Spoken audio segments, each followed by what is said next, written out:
Hey, can I buy you a drink? Sure. Two, please. Name is Private First Class Max Fields, 107th Infantry. Served under General Omar Bradley, World War II. How about yourself? Steve Harden. What coincidence. My son, Arthur, used to be a U.S. Marine fighting in Afghanistan. Was? Yeah. Sadly, he lost his leg from a roadside bombing in Afghanistan. Really? Sorry to hear that. Yeah. He had to travel on foot because the U.S. specially armored vehicles did not work on the terrain there. They're called foot. Where is he now? Surgical ward at Bethesda Naval Hospital in Afghanistan. He didn't even get to see my funeral. How'd you end up here? Stress-related heart attack. Rough. It must be hard being at home coping every day that could be your son's your last. Yeah, it is. Seems like most citizens don't even know we're at war. In my day, everyone knew about World War II. You couldn't escape from it. My girlfriend and her sister had to go to work for the government. They had to make missiles and tanks to send overseas. There was no men left, so someone had to do it. They called them Rosie the Riveter. Nowadays, the government is trying to keep citizens as far away from the war as possible, making sure they don't have to sacrifice anything. The only way citizens can sacrifice something is by care packages. This company called Treats for Troops, where I live. Well, that's good. At least some citizens are trying to give back. Citizens have to worry about backlash. Backlash? Yeah, you see, the whole war started because of terrorism. Now that we're at war, they might attack again. Uh-huh. Using more aggressive action can lead to potential backlash and unexpected costs to innocent Americans. U.S. citizens have to give up freedoms like extensive checks before entering the airplane.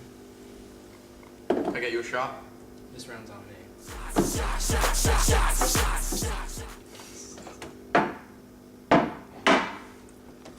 So, did your son get drafted into the war, like I did? No, there's no draft anymore. Military operations are carried out by people that want to be there. Soldiers choose military life as a career and a job opportunity, kind of like my son did.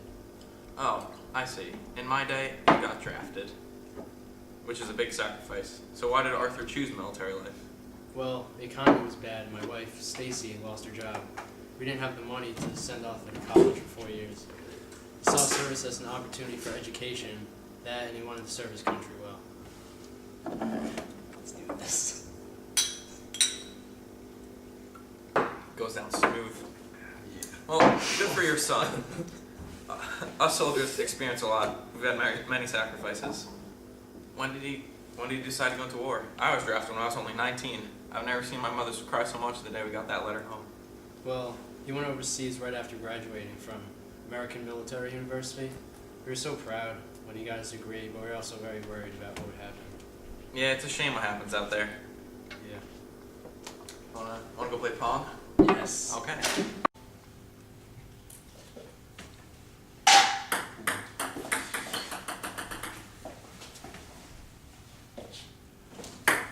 Ooh. You know, many after the war veterans suffer from mental disorders and traumatic brain experiences. You don't receive health care when you get back. Really? Yep. Well, that's horrible. Soldiers sacrifice their lives to help citizens. It seems like we do nothing to help nowadays. That's the thing. Veterans receive nothing when they come back from serving. I had to take in one of my best friends. His mother died at a young age, and his father died when he was serving. Really? Yeah. When he came back, he had nothing. I let him stay with us until he could find a steady job, but his mental disorders kept him from keeping one. That's really horrible. Times have changed. Certainly have changed. World War II, women had to go to work and raise a family.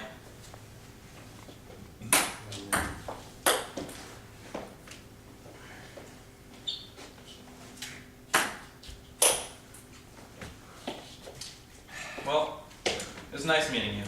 You too. Maybe I'll see you around the pearly gates sometime. Let's take some shots. All right.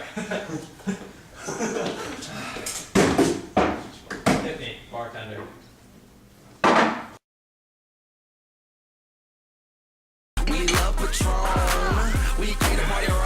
It's crazy in heaven. You can drink as much as you want. You can't die because we're already.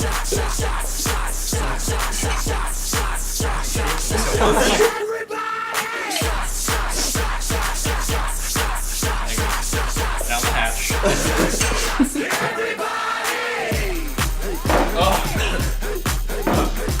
see you guys around.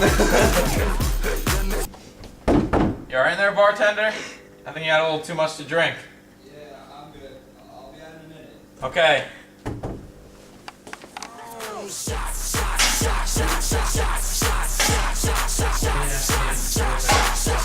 Nowadays.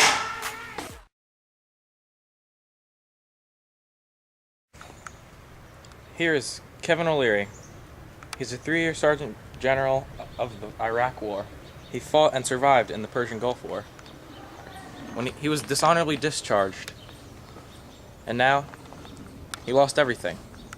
He lost his house, his horses, and his beautiful wife. Even though he lived with his wife and 2 kids before he left the war, his post-traumatic stress disorder led him to alcoholism shortly after returning home. His family left him, and he was left with nothing.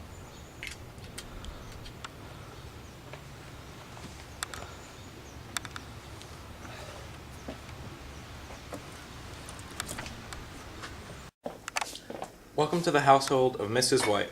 She was born here, as well as her father, and even his father. Her great-grandmother, a kind woman, a patriot, wrote a diary of her life in Belgium during World War I. Although her grandmother was an American citizen, she was stripped off as a nurse's aide to help the Allied soldiers. It's so hard to read my great-grandmother's handwriting sometimes. She believes that the war started all thanks to the assassination of the Archduke. Oh, the Archduke of what? Austria, of course. She was then sent to Belgium because the head of nurses told her that they would soon be in trouble. On August 2nd, the German government informed the Belgians that they would march right on through Belgium. What purpose did they have? She wrote that the Germans wanted to march through there to Great France. They wanted to forestall an attack on Germany, easily stated. They wanted to get there first. Her job was to make sure that no Belgian was harmed. The Germans were careless, and they didn't care about the Belgians, walking on their farms and destroying their crops. My great-grandmother was there just for precaution. She wrote here that she had some sleepless nights, laying down in the hospital on the border of Belgium and right across from the Netherlands, waiting for the return of the Germans. Why couldn't the Belgians just say no? They had no reason. There's no reason they could just do that. Well, the Treaty of 1839 was called on the signatories, which guaranteed the neutrality of Belgium just in case they wouldn't happen to conflict with Great Britain, France, or especially Germany. That obviously didn't work out. Germany thought that by sneaking through Belgium, France would never see the attack coming. Well, that's crazy. This war strategy seems kind of obvious to me, considering I've been to war before. What kind of military did Belgium have? You sure said it. Well, they didn't feel the need to have a large army because they'd always been so neutral with the bordering countries. The problem was, they didn't have any plans for war and had no idea what to do. It says here that on August 4th, Great Britain took the side of the Belgians and gave Germany an ultimatum. They either had to leave Belgium alone or Britain would declare war on them. Let me guess. Germany doesn't give a hoot about Great Britain because they want to rule the world, so they denied the ultimatum. Right again. My grandma's handwriting got a little weird here. It's hard to read. She must have been freaking out. Germany said nope, and Great Britain declared war on them that very same day. I guess that starts the realm of Germany. Want to know what the sad part was? I don't know, do I? On August 28th, 1914, Austria declared war on Belgium. My great-grandmother was crazy busy. She was sent to aid them because their hospitals were low on nurses and supplies for their men. She was so nervous to stay in that country as her entire family was left back on American grounds. There were over 54,000 men that came through the hospitals around the country, and that only includes the wounded. The country had no defenses, and all they wanted to do was stay neutral. At least my grandmother survived. Yeah, I'm happy to say I've survived too. If it weren't for my best friend in combat, I don't know where I'd be. Probably buried somewhere in Iraq or maybe in Kuwait. That's a great example of how our stories interrelate. What do you mean? What I mean is, just like you said that Germany barged through Belgium to get to France, that's exactly what we did in the Persian Gulf War. We got permission from Kuwait, an ally of ours, based on the fact that they were just as afraid of Hussein as we were. They gave us permission to invade Iraq through their country. That's something that they never saw coming. Wait, so that makes our stories different. At least we got permission to march through a country. I guess you could say that. I have no problem defending our war, but sometimes you can't help but think if we were better off not even invading. The Persian Gulf War was supposed to be many allies of the UN. In 1991, I was called into duty, leaving my wife and 2 kids behind to find the name of free America. Want to know what their strategy was this time? I have no idea. You're telling me the story. Right. Well, U.S. commanders at the time, Colin Powell and Norman Schwarzkopf, were certain to do the best they could to not repeat themselves the mistakes of Vietnam. They wanted to bring the full weight of the military to bear. Oh, so you mean that they wanted a combination of political and societal approval, right? Exactly. This way, the government wouldn't have to worry so much about all the protesters. In the Persian Gulf War, my troop and I were given new uniforms, perfect blending in the geographical desert. Also, we had a combination of mechanized infantry, armor, and artillery. I'm not even going to pretend that I have any idea what those words mean. Don't worry. Let's just say it was the start of the art of technology. Our commanders told us that the Iraqi soldiers had the largest army in the world, but completely lacked technological advancements and strategies. We knew we could win this. Wait, this story sounds really good. Let's go inside. I'm starving. Alright. How did you have the courage to fight blindly like that, running into something only aware of how to shoot and who to shoot? It was difficult, but it's hard to explain the reason to fight for freedom. Everyone has their own way of making a difference in supporting the war in a foreign affair. This was my way. Saddam Hussein ordered his forces to move into Kuwait, trying to get the oil from Saudi Arabia. We needed to stop that from happening. They made no effort to stop our invasion, and that's where we gained the advantage. Wow, that sounds so exciting, although I'd be so terrified. Let me finish. I'm almost done. I promise. First, we had a bombing campaign, which was very extensive. Then we spent 3 days in the ground for an invasion to liberate Kuwait. We succeeded both times, and our victory was absolute. It felt amazing to win such a war. Wow, did you have many fatalities? We had nothing compared to what the Iraqis lost.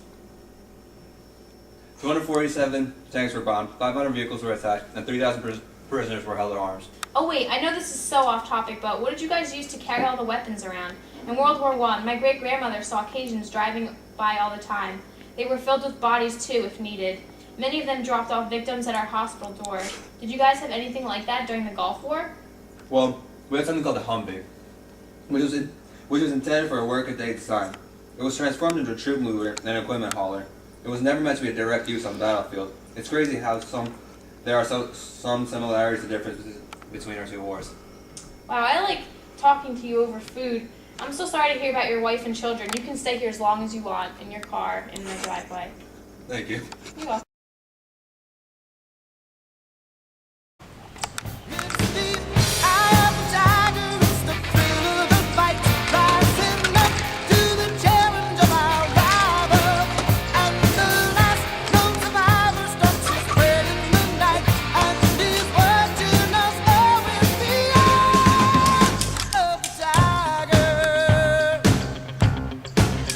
You just open the door and like fall out. I can't because the pillow's there.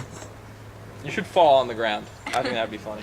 Oh, yeah. Nowadays, she mostly sticks to cooking, cleaning, and sandwich making.